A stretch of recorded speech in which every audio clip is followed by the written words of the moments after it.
là, j'adore la vie et sourire quand Alabama, Arkansas, I do love my mom and pop, not the way that I do love you. Well, holy, me oh my, you're the apple of my eye. Girl, I never loved one like you. Man, oh man, you're my best friend. Excuse-moi. Ouais. Ben, c'est parce que je voudrais m'asseoir puis il n'y a plus de banc disponible. De toute façon, là, j'allais m'en aller. On est mis sur la à la maison, puis le café que je buvais, là, il était imbuvable. So, let's go home.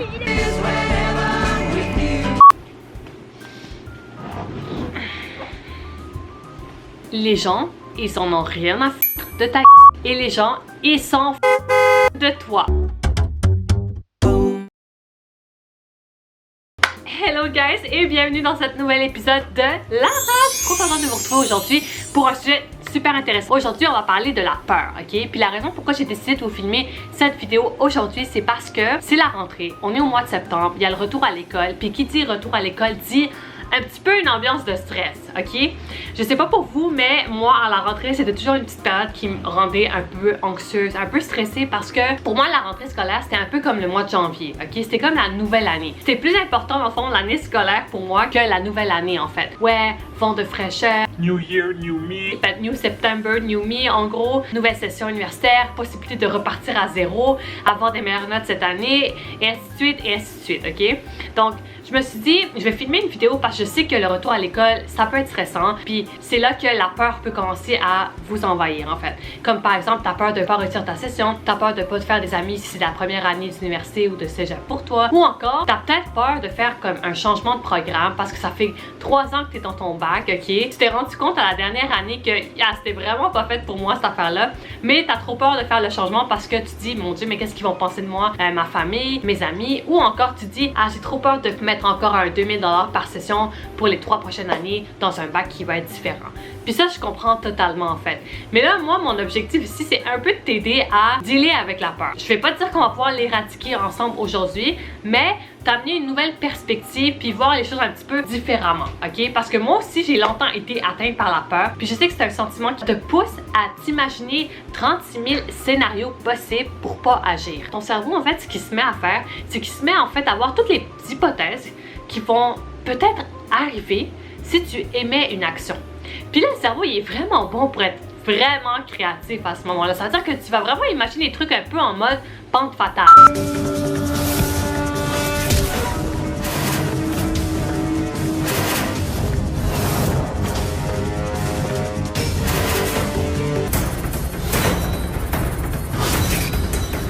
Ok? Puis tu auras plein de scénarios dans ta tête, puis tout ça va faire en sorte en fait que en voyant toutes les répercussions que ça pourrait avoir, ben tu finis par être tétanisé. Tu n'avances plus en fait. On appelle ça l'analysis paralysis. Puis ça fait en sorte que tu n'as pas de futur. Parce que ce qui va se passer, c'est que quand tu vas vouloir comme justement émettre une action qui va amener un changement important dans ta vie, comme par exemple quitter ta job, faire un changement de programme, annoncer à un proche quelque chose d'important, dès que tu vas vouloir faire ces choses-là, en fait, tu vas avoir comme une peur, puis ça va t'empêcher de faire les choses et en parallèle avancer dans ta vie parce que tu ne sors jamais vraiment de cette zone de confort, tu ne confrontes jamais la peur. Puis quand tu confrontes jamais la peur, ben t'avances plus parce que c'est pas en restant dans ta zone de confort que tu vas évoluer en tant qu'individu non plus. Il faut que tu sois dans l'action en fait, puis que tu laisses la peur derrière toi. Puis je sais que c'est vraiment plus facile à dire qu'à faire, là je suis totalement consciente de ça. Moi-même, là j'ai eu la peur pendant comme une grosse période de ma vie. J'avais peur de me lancer, j'avais peur de quitter ma job puis de rentrer dans l'entrepreneuriat. Puis j'avais vraiment peur de qu'est-ce que mon entourage, ma famille allait penser de ça, mes proches, mes collègues, whatever. J'avais vraiment peur de ça, mais j'ai été capable d'outrepasser la peur en justement faisant une certaine analyse en fait. Je vais m'expliquer. Ok, t'as peur, mais t'as peur de quoi? Puis là je me suis dit, j'ai peur de l'échec, j'ai peur que si je me lance, ça fonctionne pas. C'est ça que je me suis dit.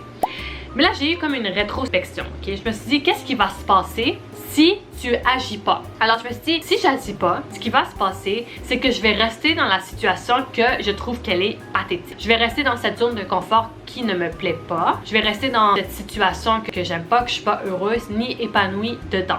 OK, est-ce que j'ai la possibilité de faire changer cette situation? Je me suis rendu compte que oui, j'ai la possibilité de changer cette situation si j'agis en fait. Je me suis dit, OK, si je change rien, ce qui va se passer, c'est que ma situation, elle risque potentiellement d'empirer. C'est que le fossé, il va de plus en plus se creuser en fait, détériorant ainsi davantage ma vie. Donc, ça, c'est ce qui va se passer si je n'agis pas. Puis, je vais juste être en train d'imaginer la vie que j'aurais eue si j'avais agi. J'aurais été dans ce que j'appelle la phase des « et si ». Et si j'avais fait ça, qu'est-ce qui serait arrivé? Et si j'avais accepté de me lancer? Et si j'avais quitté ma job? Qu'est-ce qui serait arrivé? Fait que là, t'es là à regarder le mur là, dans ta chambre, à rêvasser à une vie que tu pourrais avoir, mais tu ne dépasses pas cette peur-là. Et dans le fond, elle reste dans la sphère du rêve, dans la sphère de l'imaginaire. C'est pour ça que je dis souvent que le « et si », c'est le langage du pauvre. Parce que c'est juste toi qui t'imagines la vie que tu aurais pu avoir si tu avais accepté d'agir. Donc ça aurait été la première situation. Ensuite, je me suis dit, OK Lara, si tu acceptes de quitter ton travail puis de te lancer en affaires, qu'est-ce qui va se passer? Et là, j'ai analysé la situation puis je me suis dit, OK, le pire qui pourrait arriver, c'est que ça fonctionne pas. Mais c'est pas une expérience qui aura abouti nulle part. Pourquoi? Parce que j'aurais appris en parallèle de mes erreurs. J'aurais appris sur l'entrepreneuriat, j'aurais appris des skills, on aurait tiré bénéfice. Donc moi, c'est ça que je me suis dit. Je me suis dit, OK Lara, tu as deux options. Soit tu agis, puis tu tentes, tu essaies, tu fais du mieux que tu peux pour que ça fonctionne. Ou soit, ben, tu restes dans la situation que tu es maintenant, dans une zone de confort, puis ta situation de vie se détériore davantage. No! God, please, no! No! Fait que là, j'y ai réfléchi. J'ai analysé pas mal de trucs. By the way, ce que je dis, c'est propre à chaque personne. Hein. Chaque personne, dans le fond, doit faire cette analyse pour savoir quelle est la meilleure décision à prendre. Je me suis rendu compte que, OK, il faut que je passe à travers ma peur de l'échec parce que rester dans cette situation, ça va juste empirer. Je vais juste encore plus rendre ma vie misérable. Je vais encore moins aimer ça, puis je vais être encore plus déprimée. Fait que j'ai agi. OK? Puis la deuxième peur qui faisait en sorte que je n'osais pas vraiment agir, c'est le regard des gens. J'avais peur de qu'est-ce que les gens allaient penser de moi, en fait. J'ai essayé de trouver comme une solution. Mais là, je me suis dit, OK, Lara, est-ce que toi, t'as peur du regard de tout le monde? T'as-tu peur de tout l'univers? Là, tu te rends compte facilement que non, t'as pas peur, dans le fond, de tout l'univers. T'as peur du regard de ton entourage. On va essayer de recontextualiser le problème. Faire une bigger picture. So, non, t'as pas peur de tout l'univers. T'as peur de seulement la réaction de ton entourage. T'avais-tu peur de tout ton entourage, en fait? Puis là, tu te rends compte que, ah non, c'est pas de tout mon entourage que j'avais peur. J'avais peur de la réaction de quelques personnes. Puis là, tu finis par te rendre compte que ces quelques personnes-là, quand tu réfléchis bien puis que tu te poses vraiment les bonnes questions, tu finis par te rendre compte que tu as peur de la réaction souvent de une ou de deux personnes. Et là, c'est là que tu te dis, OK, moi, j'ai peur de la réaction de cette personne en particulier. Genre, je me demande qu'est-ce qu'elle va penser de moi. Puis là, tu te dis, ouais, je vais-tu vraiment mettre ma vie en stand-by parce que j'ai peur de la réaction d'une seule personne? Puis c'est là que tu remets les choses un peu en perspective. C'est quand tu finis par voir justement l'image à plus grande échelle, tu arrives à avoir une meilleure vision du problème. Puis c'est là que tu deviens un peu plus, comment dire, réaliste en fait. Parce que tu finis par te rendre compte que, wow, le problème, il est à plus petite échelle que ça. Puis que souvent, quand le problème, justement, est à plus petite échelle, t'as l'impression que ça va être plus facile pour toi de le manager. Fait que c'est ça qui s'est passé pour moi, en fait. Quand je me suis rendu compte que j'avais peut-être peur de juste une personne, en fait, ou de la réaction de cette personne-là, ben, je me suis dit, tu sais quoi, Lara, cette personne-là fait sa vie, puis elles sont toi. Parce que comme je l'ai dit en début de vidéo, les gens, ils en ont rien à de vous, guys. Et vous êtes juste un sujet de conversation qui va être bref et momentané quand ces gens-là vont aller souper à table, OK, en soirée. Quoi? C'est un gueux qui possède le château? Quoi? Un gueux? Quoi, un gueux? Je vous en prie, Jean-Pierre aussi est un gueux, ça l'empêche pas d'être un mari sympa. Lui, un gueux? Oh, quoi? Le gros max qui va se passer, là, c'est qu'ils vont rentrer chez eux, puis à l'heure du souper, ils vont parler de vous de manière brève. Puis après que les gens ils auront jasé, là, puis ils auront comme parlé pendant comme 30 minutes de ça, ils vont passer à autre chose, puis ils vont continuer leur vie. Parce que les gens, là, ils sont trop occupés par leur propre vie pour justement accorder autant d'importance à la tienne, en fait. Arrête de stresser pour un moment, là, qui va se passer alors que tu seras même pas à table quand ça va arriver, en fait. La peur fait en sorte qu'on faut s'imaginer que le problème est très très grand, ok? Quand en réalité, il est tout petit. Quand vous arrivez à faire une analyse de la situation, quand vous analysez qu'est-ce qui vous fait peur. Puis c'est pour ça, en fait, que je voulais vous parler aujourd'hui, parce que ne pas agir, c'est vraiment pire qu'agir. Parce que quand tu agis, au moins, t'essayes de faire en sorte d'améliorer ta vie. Puis t'essayes, en fait, de changer les choses. puis t'es dans l'action. Puis quand t'es dans l'action, t'es jamais vraiment perdant. Parce que même si t'as pas eu ce pourquoi tu t'étais lancé à la base, t'as quand même récolté quelque chose. Tu perds plus à ne rien faire. Ta situation à ce moment-là, elle ne peut que empirer si tu ne réagis pas. Et donc, ça, c'était le message que je voulais vous faire passer aujourd'hui. Puis, je voulais aussi vous dire autre chose, c'est que je sais qu'il y a beaucoup de personnes qui peuvent avoir peur d'assumer qui ils sont aux yeux d'autres individus, en fait. Parce que justement, ils ont peur du rejet. Ils ont peur que les gens les rejettent, que les gens les aiment pas pour qui ils sont. Alors, ils vont comme souvent jouer un rôle. Puis, ils vont comme devenir des people pleasure. Puis là, vous allez être entouré de personnes qui, dans le fond, vous aiment, mais vous aiment pas pour qui vous êtes vraiment. Fait que vous êtes toujours là en train de jouer comme un personnage.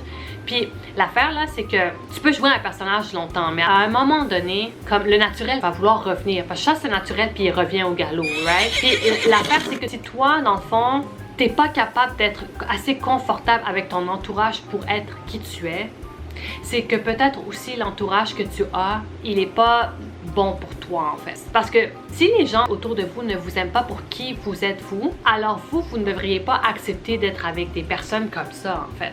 Toi, tu devrais être confortable d'être qui tu es. Puis si tu fakes sur ta personne, si tu joues un personnage parce que tu as trop peur de qu'est-ce que les gens vont penser de toi, à ce moment-là, demande-toi les bonnes questions. Est-ce que c'est du monde que je devrais garder dans mon entourage? Parce que, yo, j'arrive même pas à être moi-même. Je veux dire, si c'est vraiment mes amis, je devrais être confortable d'être qui je suis avec eux. Puis si la réponse est non, c'est que peut-être aussi c'est pas des bons amis pour vous. Oh my god, I love your skirt. Where did you get it? It was my mom's in the 80s. Vintage. So adorable. Thanks. That is the ugliest effing skirt I've ever seen. Puis, by the way, pour ceux qui ont peur là, de faire leur session parce que, oh my god, j'ai pas eu une bonne note à mon mini-test qui valait 5%, là, comme toi qui me regarde, là, comme j'étais comme toi. Je paniquais pour rien. Donc, je faisais l'examen, puis je stressais après avoir fait l'examen parce que j'anticipais la note que j'allais avoir. Puis là, je passais comme une semaine à angoisser sur la note que je pense que j'allais avoir. Puis, by the way, ça, c'est des scénarios qui sont fake, right? C'est des fruits de votre imagination qui vous perturbent, qui vous stressent, alors que c'est rien de tangible. Je vais juste vous rappeler que quand vous faites ces scénarios dans votre tête, il n'y a absolument rien qui est concret. Vous êtes en train de stresser sur de l'imaginaire. Il n'y a pas de database. Il n'y a rien pour justifier cette angoisse. Donc, juste vous rappeler que vous ne devez pas stresser pour quelque chose qui n'est pas dans le monde matériel avec nous. Ne stressez pas pour quelque chose qui n'est pas dans le moment présent, puis ne stressez pas sur quelque chose qui s'est passé. Parce qu'honnêtement, la vie est vraiment compliquée, guys. Là. La vie est stressante, ok? Si t'es pour stresser sur ce qui s'est passé avant, on va jamais voir le bout du tunnel. Puis, ayez pas peur. N'ayez pas peur! Peur! By the way, pour la session, faites comme moi. Prenez 2 minutes, là, ok? Puis genre, calcule combien t'as besoin pour passer ta session. Puis tu vas voir que tu vas relativiser, là. Tu vas relativiser. Une mauvaise note, ça va pas faire en sorte que tu coûtes ta session non plus, ok? Donc, relax. Donc là, ce que je vais faire, c'est que je vais vous laisser avec des amis à moi qui vont vous raconter un peu leur parcours avec la peur. Parce que j'aimerais ça que vous ayez différentes perspectives puis que tu vois un petit peu, là, dans le fond, différentes visions des choses. So, je vous laisse avec ça, puis on se reparle pour la suite, ok? Bisous! Round 1. Fight. Salut! Actuellement, je suis avec Fat, qui est ma meilleure amie. Je connais Fat depuis 1 600 000 années, no joke. So, aujourd'hui, j'ai voulu interviewer Fat parce que je la trouve super intéressante. C'est quelqu'un que j'admire énormément. So, je voulais vous la introduire un peu, étant donné que vous allez la voir beaucoup dans mes vidéos dans un avenir proche. Là, j'ai fait une annonce à Fat, elle était pas au courant elle était pas au courant des prochaines vidéos, là. So, là, j'ai amené Fat dans une ruelle pour la kidnapper, actually. Exactement, il y a une auto qui Il y a une auto juste là qui m'attend, exactement. Il y en a plusieurs qui attendent Fat, au cas qu'on n'arrive pas à la embarquer dans la petite. Je les batte de une, tu sais. Exactement, genre. Mais là, je l'ai amené dans une petite ruelle parce que je voulais comme lui poser une question indiscrète, actually. En réalité, j'ai donné à Fat un thème, mais c'est pas ça. Je voulais qu'elle me raconte sa première fois. Genre, coupe. Bref, premièrement, je veux que tu te présentes parce que les gens savent pas t'es qui. Puis, je veux que tu répondes à la question qui est: est-ce que toi, tu as déjà eu peur d'une situation? Si tu as eu peur de cette situation, est-ce que tu as t'es quand même allé de l'avant, donc tu as affronté ta peur? Puis, c'est quoi, dans le fond, les résultats que ça a amené? Donc, est-ce que tu regrettes ou pas, en fait? Ok, ben je m'appelle Fatima, comme Lara a dit, amie de Lara de longue date, depuis le cégep. Puis écoutez, je vais garder d'autres aspects de ma personne pour d'autres vidéos parce que j'ai appris que j'allais être dans des futurs projets de Lara, donc on va garder le mystère de même. Mais pour ce qui est de la peur, donc je suis quelqu'un qui deal beaucoup avec du stress puis de l'anxiété. Donc c'est sûr que la peur, ça fait partie un peu de tout, des aspects de ma vie. Je dirais, moi, ça me bloque beaucoup pour sortir de ma zone de confort parce que je me soucie un peu de ce que le monde pense de moi, d'avoir l'air ridicule et tout. Mais je dirais un exemple où j'ai vraiment affronté ma peur, c'est appliqué à la maîtrise en sciences politiques, affaires publiques et internationales. J'avais très peur d'avoir un refus puis de le voir un peu comme un échec. Mais finalement, j'ai été acceptée, j'ai fait ma maîtrise, j'ai réussi avec brio. La morale que j'ai retenue de tout ça, c'est que la peur, elle est là pour nous empêcher un peu de se dépasser, mais il faut pas l'écouter. C'est fondé sur rien. Puis l'affaire que j'ai appris aujourd'hui aussi, c'est que la peur, elle est juste là pour nous empêcher de sortir de sa zone de confort, mais que c'est ça, il n'y a pas de fait. Puis le meilleur moyen un peu d'affronter ses peurs, c'est justement affronter ses peurs. Il n'y a pas d'autre moyen vraiment. Donc ça, vraiment la morale. Puis j'en retiens juste du positif, de continuer juste à affronter ses peurs. C'est le seul moyen d'accomplir ses rêves, ses objectifs de carrière, ses objectifs dans les relations interpersonnelles ou quoi que ce soit. Est-ce que tu penses que si tu l'aurais pas fait, si tu n'avais pas appliqué à la maîtrise, est-ce qu'aujourd'hui tu t'aurais regretté, à ton avis? Bien, certainement. Je pense que, si tu veux vraiment quelque chose, oui, tu vas écouter la peur sur le moment, mais si tu veux vraiment quelque chose, c'est quelque chose qui va te trotter puis tu vas vouloir faire dans le futur. Donc, moi, je dis tant qu'à décaler, puis juste se créer ce stress, juste confronter la peur dès qu'elle se présente pour pas s'infliger cette même peur, cette même anxiété, ce même stress dans le futur, surtout si c'est quelque chose que tu veux vraiment faire. Puis, dans le fond, est-ce que toi, concrètement, parce qu'il faut savoir une chose, c'est que Fat, elle avait fait un bac en relations internationales. Ouais. Puis c'est pas toujours facile de trouver comme des débouchés d'emploi dans ce milieu-là. Donc, est-ce que tu penses qu'avec ta maîtrise que tu as fait, aujourd'hui, tu as été capable de trouver des jobs à cause de ça? Pas forcément, juste parce que je pense qu'il y a une question d'expérience aussi que j'avais pas, juste en faisant le bac ou la maîtrise. Qu'après, je suis allée chercher après ma maîtrise. Donc, ça m'a pas forcément ouvert les portes, mais je peux comprendre que pour quelqu'un qui a déjà de l'expérience, ça peut ouvrir des portes. Ouais. Mais ça reste que moi, dans mon cas, je suis quand même fière de l'avoir fait. Je suis la première personne de ma famille à avoir une maîtrise. C'est un accomplissement en soi. Je reste fière parce que j'ai pas écouté la peur de pas appliquer pour la maîtrise, puis je l'ai quand même fait. Donc, même si ça n'a pas donné le pourquoi je me suis inscrite à la maîtrise, ça reste que c'est un moment de fierté pour moi. Ça reste que je sais qu'éventuellement, ça va me servir dans mes projets futurs, peut-être au doctorat que j'envisage, par exemple. Merci pour ton intervention. C'est vraiment apprécié. Et si vous voulez, en fait, que Fat, elle apparaisse dans les prochaines vidéos, likez la vidéo parce que la prochaine vidéo, ça va être moi qui fais le tarot à Fat. Vu que je vous avais déjà expliqué. Ouais, Fat, quand j'étais pas au courant. Non, c'est une blague. Mais qu'elle a fait une formation de 3 heures. Oui, exactement. J'ai fait une formation de 3 heures en tarologie, guys. C'est pas pour comme pas réutiliser cette connaissance. So, autant donner avantage à tout le monde, ok? Que tout le monde soit bénéfique de cette situation-là. So, thank you, my friend. And est-ce que tu as un dernier mot ou... Écoutez les vidéos de Laura, abonnez-vous. C'est une boîte à surprise, elle est très divertissante. J'aime écouter ses vidéos. Je pense... je l'ai pas payé, Laura. non, j'ai pas payé. Pas le chèque s'en vient, actually.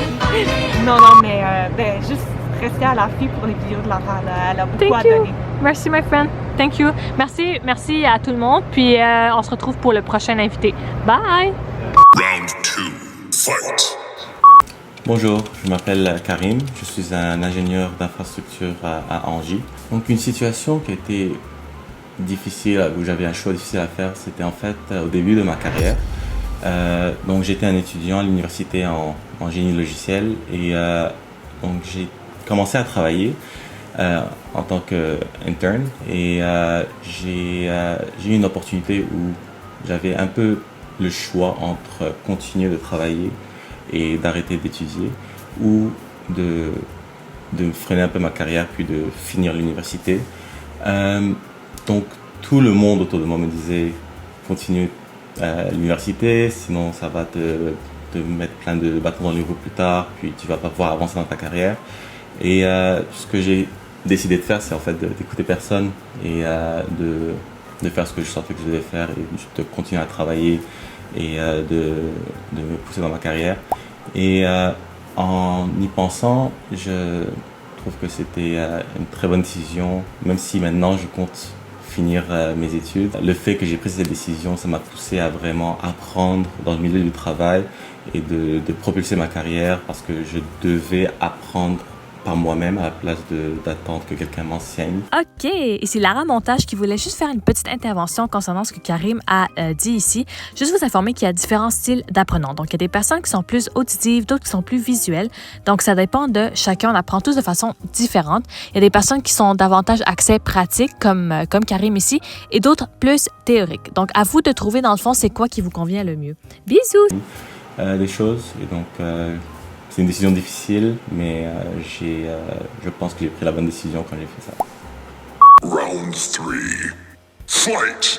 Salut tout le monde, donc moi c'est Ibrahim, je suis gradué en fait en criminologie. En ce moment je travaille comme intervenant psychosocial avec InfoSocial, donc c'est beaucoup d'interventions de crise, donc avec toutes sortes de gens, toutes sortes de clientèle, donc c'est quand même assez varié. Puis je suis ici pour parler en fait de la peur. Donc j'ai 2 situations en fait à vous partager avec vous. Ma première situation c'est une situation où que j'ai voulu faire quelque chose mais j'étais un petit peu paralysé par la peur et j'ai pas pu le faire. Donc je vous ramène en fait en 2021, j'étais dans une période de ma vie que j'étais pas vraiment stable, ça allait bien, j'étais pas j'avais pas de problème de consommation de drogue, peu importe là, c'est vraiment juste que je faisais un petit job-in, je viens de graduer en fait mon autre bac avant, je savais pas trop si je voulais faire d'intervention, si je voulais travailler en relation d'aide. Mais à cette période-là, je me questionnais beaucoup puis je me disais qu'il fallait vraiment que je me branche sur qu'est-ce que je voulais faire. Donc l'intervention, j'aime ça, mais il y a une partie de moi qui est quand même assez créative, donc c'est pour ça que j'ai voulu en fait aller en stratégie marketing, aller en publicité, donc vraiment plus nourrir cette partie-là en moi, donc ce côté créatif-là et travailler justement en corporation. Mais j'étais un petit peu bloqué par la peur déjà à la base parce que je me disais ok ben je connais pas vraiment le programme, faudrait vraiment que je recommence tout à zéro parce que comme j'avais dit tantôt, j'ai déjà comme un bac en relation d'aide. Donc là je me disais ok est-ce que je suis prêt à refaire comme 3 ans de ma vie puis un peu perdre mes anciennes études pour vraiment me lancer en fait dans le milieu créatif, dans le milieu de marketing, corporation, peu importe, you name it. Puis j'étais un petit peu bloqué en fait par rapport à ça, puis en fait j'en avais parlé avec mon frère parce que je suis quand même assez proche de mon frère, puis mon frère m'avait dit il n'y a pas d'argent à faire avec le marketing, tu devrais pas rentrer là-dedans, tu devrais juste continuer en criminologie et tout. Jusqu'à ce jour en fait, c'est pas que je le regrette, mais j'y pense quand même souvent, c'est que je me dis comment ça aurait été, est-ce que j'aurais été un petit peu plus épanoui que maintenant. Tu sais, en ce moment je suis heureux, j'aime bien ma job, mais c'est pas ma passion en ce moment, qu'est-ce que je fais. C'est pas quelque chose que je me réveille tous les jours et que je me dis ok wow, je suis vraiment reconnaissant de travailler dans le domaine. Tu sais, j'aime ça, mais c'est pas quelque chose que je passionne nécessairement. Puis c'est ça, donc jusqu'à maintenant je me dis si je l'avais faite, si mettons je me suis dit ok j'aurais pas écouté mon frère, j'aurais dû comme vraiment écouter mon instinct, puis un petit peu délaisser la peur, qu'est-ce qui aurait pu se produire dans ma vie? Est-ce que j'aurais été un petit peu plus heureux? Est-ce que j'aurais eu d'autres opportunités? Est-ce que en fait ça m'aurait amené dans un autre chemin de vie? Ici, la voix. Non, en fait, c'est pas vrai. C'est encore Lara Montage. En fait, je voulais juste faire une petite intervention concernant ce que Ibrahim vient de dire actuellement. C'est un bon exemple, en fait, de situation qui arrive quand on laisse la peur nous envahir. C'est que ça engendre les « et si », comme ce que je vous expliquais en début de vidéo. Donc, la meilleure façon d'éviter ce genre de situation, c'est juste de foncer puis d'y aller. Lorsque vous êtes aligné avec vous-même puis que ça concorde avec vos valeurs, il faut juste faire les choses puis s'écouter soi-même, surtout quand votre feeling vous dit de le faire. Moi, j'avais une amie qui me disait tout le temps, mieux vaut avoir des remords qu'avoir des regrets dans la vie. Parce que ça évite des situations de « et si j'avais fait ça, et si ?» et s'imaginer une vie qu'on aurait eue si on avait agi. Mais dans la vie, il n'y a rien qui est coulé dans le béton. Donc, si vous n'avez pas agi maintenant, vous pouvez toujours comme modifier votre vie puis faire en sorte qu'elle soit alignée avec ce que vous voulez maintenant.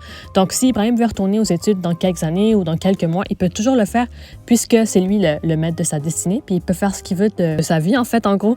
Donc, je voulais juste faire cette petite intervention, puis je vous laisse avec la suite. Bisous! C'est sûr que je me dis, j'ai fait le choix que je pensais, j'ai fait le meilleur choix que je pouvais faire à ce moment-là, puis j'essaie de comme pas trop revivre le passé parce que je me dis le passé c'est le passé est mort, là on passe à autre chose. Puis là pour le moment j'aime ça, j'aime vraiment qu'est-ce que je fais, mais il y a toujours cette partie de moi qui me dit et si t'avais fait ça, et si t'avais suivi un petit peu ce côté créatif en toi, où est-ce que tu serais maintenant dans la vie? Donc c'est pas mal ça mon expérience par rapport avec la peur, puis par rapport à un choix que je regrette un peu jusqu'à maintenant. Hello guys, j'espère que vous avez aimé les mini-entrevues que j'ai fait avec mes amis. Pour ceux qui aimeraient approfondir davantage ce sujet, j'ai écrit un article en fait assez détaillé avec mon expérience, toutes les recherches que j'ai faites sur comment dans le fond diminuer la peur. Donc c'est vraiment complet là. Je vais vous mettre dans le fond comme le lien de l'article en barre d'infos si ça vous intéresse dans le fond de approfondir ce sujet-là. Sinon, ben écoutez, j'espère que vous avez aimé la vidéo. Je vous souhaite une super belle journée, ok? Ben, journée ou nuit ou soir, je sais pas à quelle heure vous regardez la vidéo, mais je vous souhaite une belle journée, bonne rentrée à ceux qui retournent à l'école, bonne chance pour ceux qui commencent une nouvelle job à la rentrée, je vous envoie full de good vibes, ça va super bien aller, ça va être exceptionnel, je vous assure. Puis sinon, ben nous on se retrouve la semaine prochaine probablement pour une nouvelle vidéo.